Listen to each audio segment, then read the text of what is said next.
You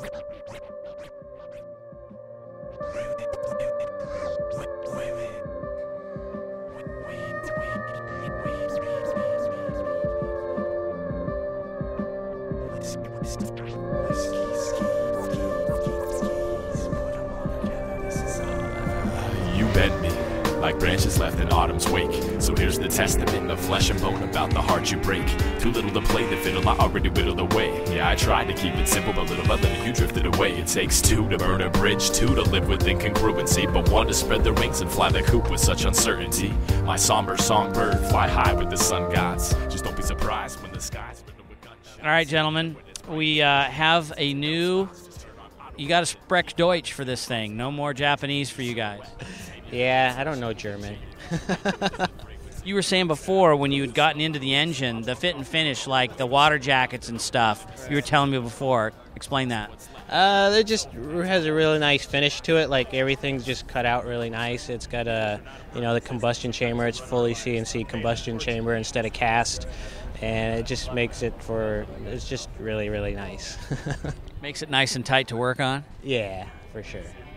Are you doing the same kind of things to this one that you would do to a Japanese one to make power and reliability and all that kind of stuff? I actually just took it apart and put it right back together. This is a bone stock motor.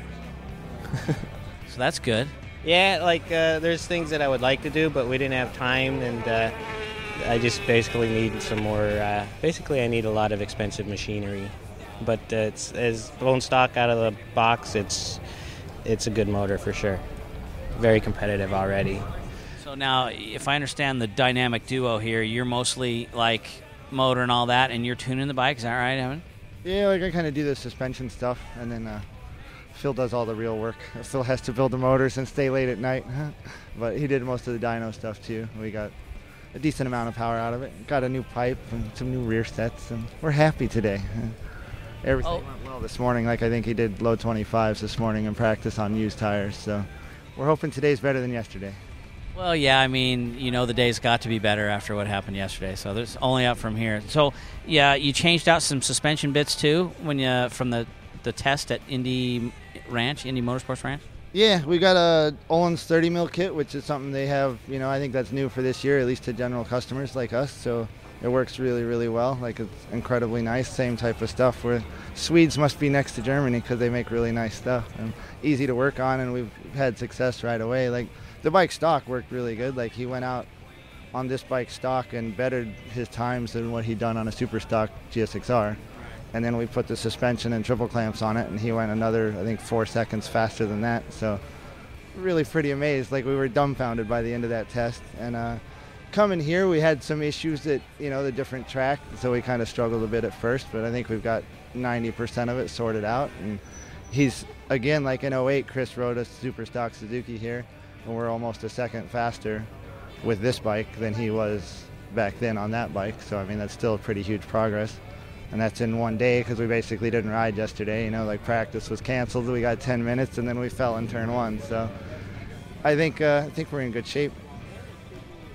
The Leo Vinci pipe, those guys rushed, it seemed, to get a pipe for you guys. How much did that make on the dyno? Did that have a big impression on the number?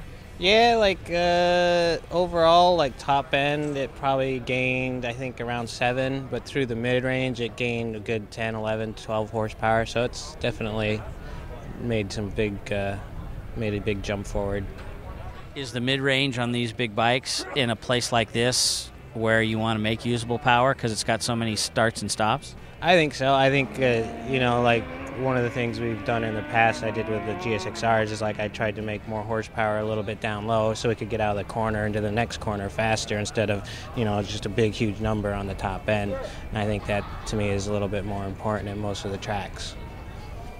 Well, thanks, gentlemen. It's great that you got this effort going. It's got a lot of buzz, so good on you. Appreciate it. Thanks. We gotta thank John and Jennifer Cartwright, Iron Horse Motorcycles, Iron Horse BMW in Tucson, because it's actually their bike, and they brought it over to our shop just to go to a track day, and from that it spiraled into this, which is really cool for us and really cool for them too, we hope. So definitely thanks to them.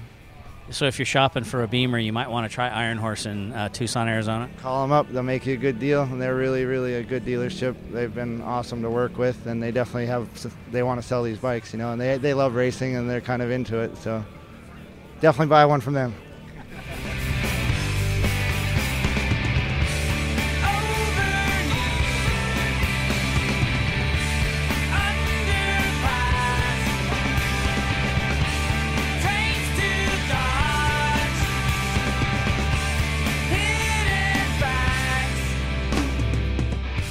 All right, Chris Peris, and now what's the first thing you've got to tell us? It's something very important. USMegamax.com is the chassis measurement machine of AMA Pro Racing.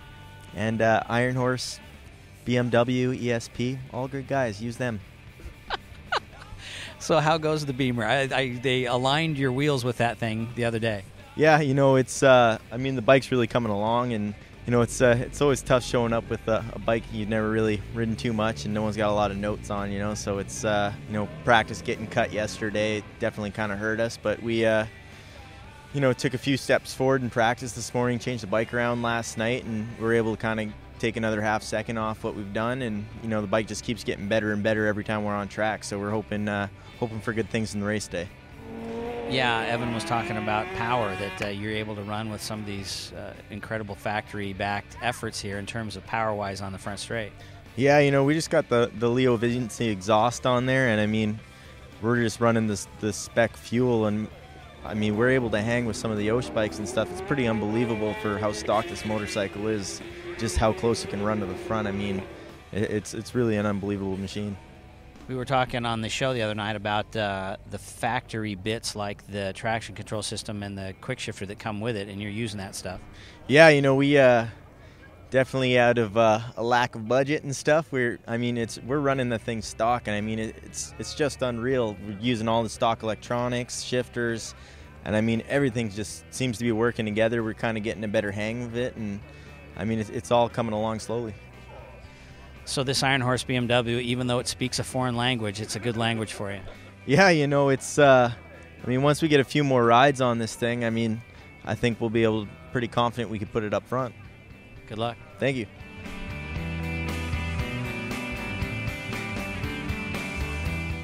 Keep climbing till your lungs pop. You cage me in your silhouette. Tame me with your touch.